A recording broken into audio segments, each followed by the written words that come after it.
Hello and welcome to the Hey Boomer Show. My name is Wendy Green and I am your host for Hey Boomer. And Hey Boomer is the show for those of us who believe that we are never too old to set another goal or dream a new dream. My guest today is Doug McIntyre, and Doug is the author of a captivating new novel titled Frank's Shadow. So Frank's shadow, which refers to Frank Sinatra's shadow, hangs over the story of Frank McKenna like marquee lights. The shine is on Sinatra, but who is Frank McKenna? When the novel opens, both Franks have just died. Danny McKenna heads home from his honeymoon to be with his family, and he is asked to give the eulogy for his father. But he realizes how little he knows about his father, while he knows almost every detail of Sinatra's life. So his life is thrust into emotional turmoil, and he descends into alcoholism and worse as he tries to answer the mystery of who his father was. This book really captured me. The characters were so realistic and so damaged, but so realistic that I had to keep reminding myself, this is a novel. This is not a true story. And as I go through the interview with Doug today, I'm going to do my best to not give the whole story away. There's so much to it. It's compelling, it's poignant, and I really do recommend this as a read. So take a moment now, text your friends, tell them to join us live so they can be in on the conversation.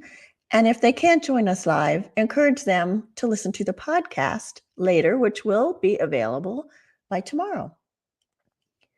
But before I introduce Doug, I do want to thank our sponsor, Rhodes Scholar. Rhodes Scholar is the not-for-profit leader in educational travel for boomers and beyond. And if you would like to check them out and see what the trips are that are available to you, you can go to ROAD scholar.org/heyboomer. And please put the Hey Boomer there so they know you heard about it on this show. I also am trying to put together a women's trip with Rhodes Scholar for this summer. We're looking at 3 different destinations. We're looking at a trip to Quebec or Vermont or Oregon.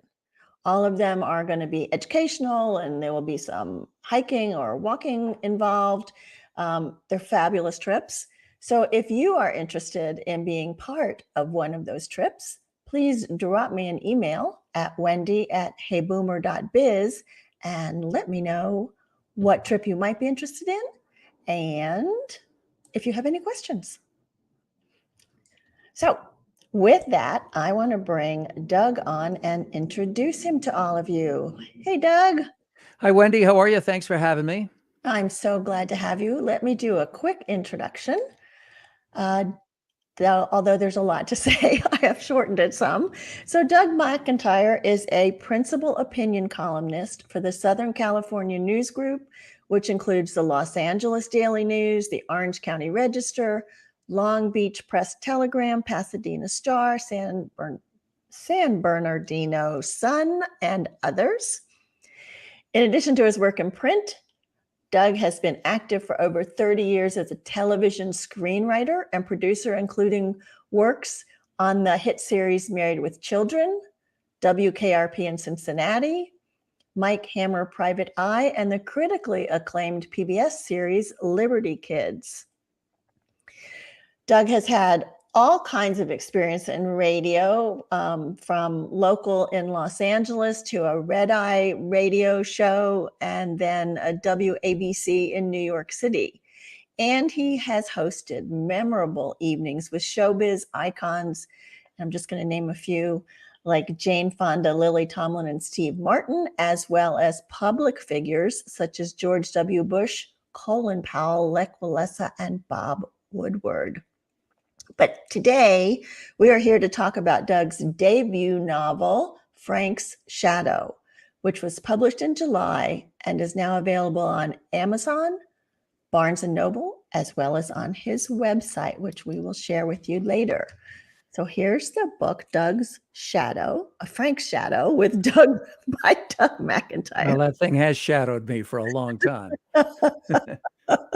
Freudian swoop there. So you have been a writer like in so many different arenas. Did you always know that was something you wanted to do? Yeah, pretty much. As a little kid, I used to scribble stories in one of those black and white speckled notebooks. Uh, and I pretty much always wanted to be a writer, and always, despite the tangential paths that my life has taken me, I've always considered myself first and foremost a writer, no matter what I was doing. And I understand from other things that I've read and listened to that the origins of this novel started quite a while ago. Yeah, literally 25 years ago, the night that Sinatra died, which was coincidentally or completely coincidentally, it was the last episode of Seinfeld, back in 1998. And everybody was talking about that. And then they woke up to the story that Sinatra had died. And then everybody was shifting to talk about that in our pop culture centric universe. And as it turns out, I had a friend of mine whose father died the same night as Sinatra, and he was also 82 years of age. And that got me thinking about the hierarchy of life, how one life is satellite news ricocheting around the globe, and the other guy's in the back of the paper by the mattress ads, and you had to pay to put them there. So that was kind of the kickoff for the book. And I started writing it almost right away. And then I had no outline, so I wrote myself into a dead end. And for years, it just kind of sat there because I needed a deep, dark family secret that Danny could discover about his father's life in World War II. And everything I came up with was either stolen or awful or both. And then, like what frequently happens, if you wait long enough, the light bulb went off, and I said, that's what I need to do. And then I couldn't wait to do it. So it was a long path to get here, but finally it's available, and I'm very happy to see it out in the world. I loved it. So when you started this 25 years ago, you didn't have an outline, but did you know who the characters were at that time? Yeah, pretty much. There's a book that came out in the mid-'70s called A Fan's Notes by Frederick Exley. And it was billed as, on the cover, he called it a fictional memoir. And in that particular book, the author made himself the lead character. And as it turns out, he had gone to USC at the same time that the football legend Frank Gifford was there. And his life is this really debauched life with circling the drain. And it's he uses Frank Gifford's glorious, life of celebrity as a parallel to his own life. And I didn't realize how indebted to that book I was until after I had written Frank's Shadow, and they start asking you for comps, what they call comparisons. What is it similar to, or what a fan of this book might like your book for whatever reason. And when I had to answer that question, all of a sudden I realized, wow, that Fan's Notes by Fred Exley was really imprinted in my brain, because that's what Sinatra is in my book. It's not about Frank Sinatra. He just serves almost as a timeline to the events of Frank McKenna's life, born on and died on the same day as the famous singer.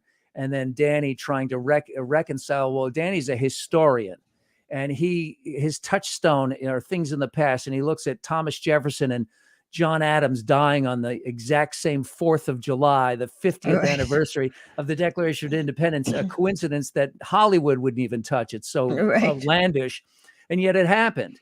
And he wants to know, well, what possible connection could there be to Frank Sinatra and my father? And that's kind of what sends him on this quest. And that's the question he's trying to answer throughout the course of the book. It's interesting that you mentioned that it was almost a historical biography that Frank Exley wrote. Fred Exley, yeah, a memoir. It's very much in the style of a memoir. Because, like I said in the opening, as I was reading this, Doug, I kept saying, there's got to be some personal stories in here. I mean, you have got to have known people or known situations like some of these characters, because they were so honest and so real. Did you base any of these people on people you knew? not the principles. Everybody always asks every novelist, "Is that real? Did that really happen? Did that? Is it you?" And people have jumped on the fact that my name is Doug McIntyre, DM, and the lead character is Danny McKenna, DM, and tried to read something into that. And I don't believe that I could explain it, but it's tedious how he came up with that name, Danny McKenna. But the bottom line is, I think the book is emotionally autobiographical, if that makes sense. That the feelings and the insights into life, or the experience of life's peaks and valleys that Danny goes through, I certainly felt, but not because of the incidents that are depicted. The incidents Right. that are depicted, with rare exception, are fictitious. But I did try to write it. I wrote it in the first person present tense as much as possible, so that the reader is experiencing the events at the same time Danny is experiencing them. And what I like about that as a technique is, I think it gives it a propulsion and energy to the story. And I like the idea that the protagonist is as surprised at what's happening, at both the situations he finds himself in and the consequences that he has to dig out of, as the reader does. So I do think that gives it almost a more of a memoir feel to it than if you had an omniscient narrator just telling the story.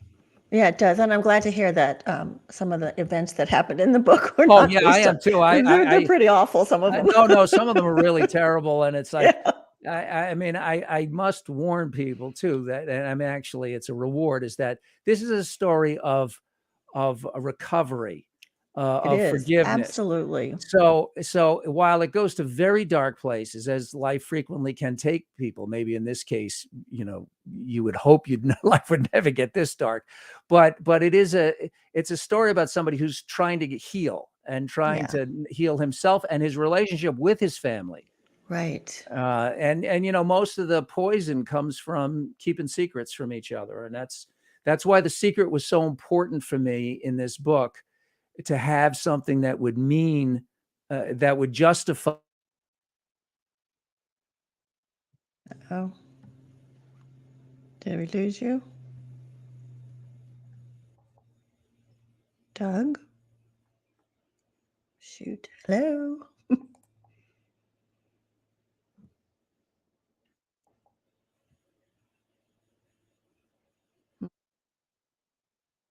Right? Is anybody else hearing Doug, or is it just me that has lost him?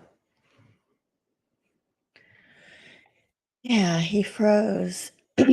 Shoot. Doug, I wonder if you log off and back on. Sorry, this is the joy of live broadcast. There he goes. Okay, he dropped off. Hopefully he will be back on in a moment. He's coming back. Don't go away. All right, so he was talking about some of the challenges of redemption and forgiveness and finding your own center again, really. Yeah, so give him a minute, logged off. He'll be back on in a minute, I'm sure.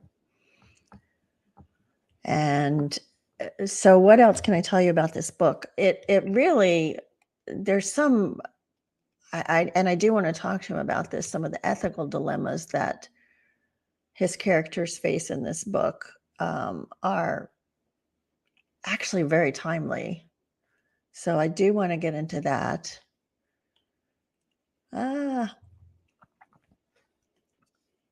This is so fun when you have a live show and then something goes wrong. I hope that doesn't mean that Doug lost his internet, since we're still on. Let's see. If you're listening, can you call Doug? Because I got to find his, let's see, documents. Hold on, everybody. Thank you for your patience. We haven't had this kind of problem in quite a while. like way over a year. Let's see. There's no phone number on that.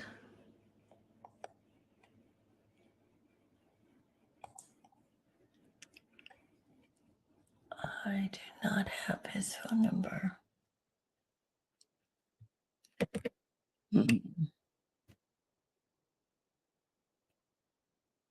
Oh, I wonder if his internet went down. Steve Becker, are you on the call?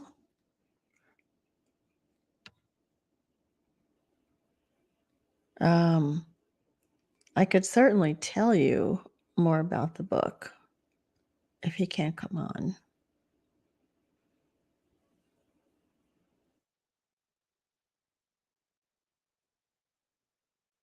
Let me call Steve.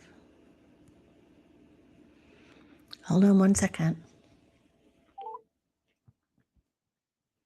Oh, you're trying Doug. He said he's trying Doug. Thank you, because I don't have Doug's phone number. Steve is listening, and he says he's trying Doug. We are. Do that. Tell us more about the book. Okay. So it really is a fascinating story. It starts like Doug was telling you. It starts with the death of Frank Sinatra and Frank McKenna. They were born on the same day, and they died on the same day. Now, of course, Frank McKenna is a fictional character.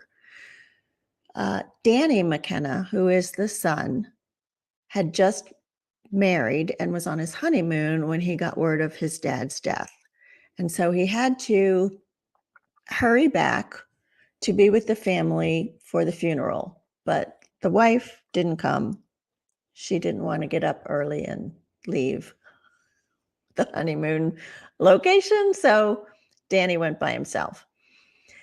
And then he gets home, and there's, all excited to see him. And he is apparently in recovery in the sense that he is not drinking anymore, although his little brother is already 3 sheets to the wind by the time Danny gets there. And the older brother and his family are there, and everybody's, sitting around reminiscing and just, kind of, they're a very dysfunctional family. So at some point, they ask if Danny will give the eulogy for his father, because he's a professor, he's a historian, and so, he's not the youngest. There's one younger than him, but they thought he would be a good one to do still waiting to hear from Steve, to do the eulogy. Well, this is where his descent into all kinds of trouble starts, because he realizes he really doesn't know much about his dad. And while they are at the funeral home, but the mom is not there right at this moment, an older man walks in, and he walks up to the open casket, and he spits into the casket. And the brothers are in shock, like, who can this be? Why would he do this? Why would anybody do that at a funeral? And so that's part of Danny's mystery now, is, try to discover who his dad is, but also try to discover why somebody would come to a funeral and spit into the casket. So he starts on a very self-destructive journey. He shows up at the eulogy, left voicemail, and emailed Doug. I don't know what happened to him, Steve. He's gone.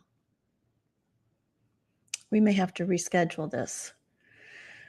But anyway, he shows up at the eulogy.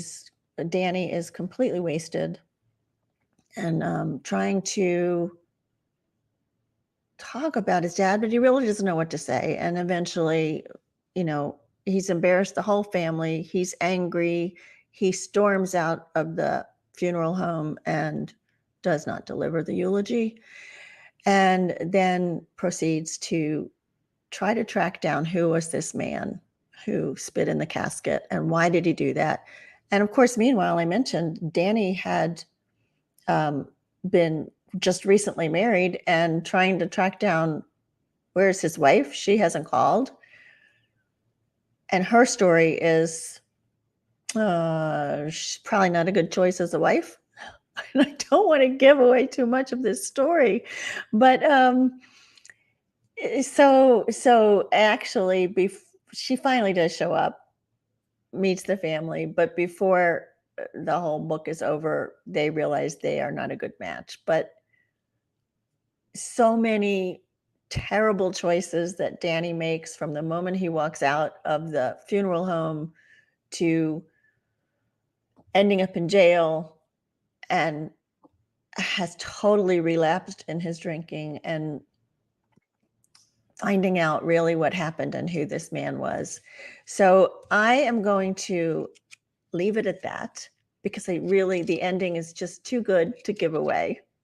The book is called Frank's Shadow, and I really do, I mean, I read a lot of books, I read a lot of books for this show. And I think this is a book that kept me engrossed, kept me involved, surprised me all the time with some of the twists and turns and some of the characters. So I would recommend it. And I'm going to see if I can't reschedule Doug for another day. Appreciate all of you who hung in here with us as we tried to talk this through a little bit. And I will let you know as soon as I get a new date.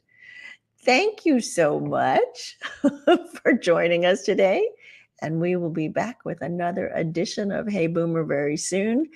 Next Monday, I do have two women coming on, Jill McCausland and Chris Brown, and they are the founders of something called Becoming Ellie. And Ellie is actually a great teaser. Thank you, Susan. Ellie was a mythical character for like a goddess of old age, let's say, and she was set to wrestle Thor, big old Thor, and she beat him, much to his chagrin. So Jill and Chris decided to make Ellie like their role model, and they have started a podcast about becoming fit and strong over 50 because that is what they did. And they're wonderful friends, wonderful women. I'm really excited to bring them to you. So that will be the story that we will talk about next Monday. Until then, remember that you are never too old to set another goal or dream a new dream. My name is Wendy Green, and this has been Hey Boomer.